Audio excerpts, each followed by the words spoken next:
Thusim kahin saiting chi le kahin hua ka tu ahin makichat ata ahin lunglut ta ai na ngai pi tivin kahin tim ve tun Thusim chu pantau hiti khomin ho wang chu zaida tang katin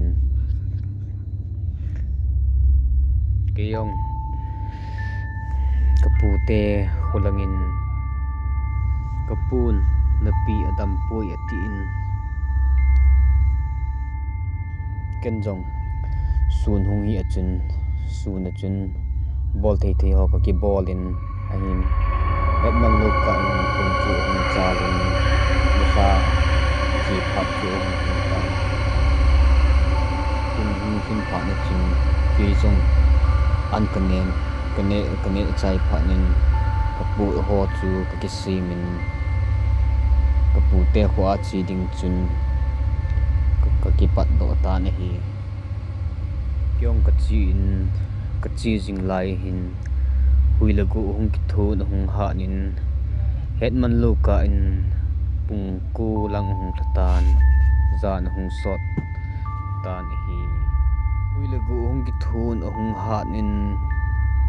kaputen ka ahlun ding chu pungka khat lang angai na la jin jiphat na chin ke jong zan noi hi wang chun lampi chun kol phet noi chun cham khat ga towin biri ka ga ki halin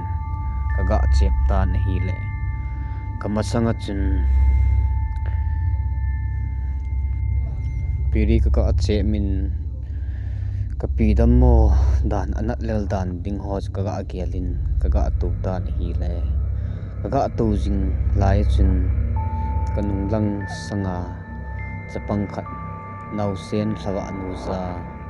nau cha lam jot thei til mong phung panga hung wa le le chu mang hiu hiwin ka amun ki jong kanung atom mi him ti dinga jong chun zan nuya gambang la a hi chapang dong chu kata sam ki pu chi pha na chin ke jong kalung gel chu ahung nom thei him tapon a hi ke jong kalung gel chu nom thei pon kati zat hle wang chin pasal katin ka ki pasal sain biri chu ka chep chain chom khat zo chin huilagu jong ahung thip zo chin chapang mihim tabang ke thla tabang kamuang chu ahung mangtan ke jong ki pat do ki tan ka chi jing la jing hetman luka in kapute in chu ka hlung tan ahi ke yong kapute in ka hlun chun kot chu kaga hongin kaga lu nin hi le kapiyong chun anat naha del be se ji chun kisilman talowin zanin ka topin zan khowa hilin khowa changi hilin ka topi ta bi na hi yong jingka hu hung ba chun kaga khangin kaga thoin hi le jingka apung ko lang an rata ni hi a hi dan chu zana chu kalel wal ji a chu kana I mut hlu pai pai tan ti kichana chun part 1 a ki chai tai nungsit in subscribe share nei na bol pi win angai zo sin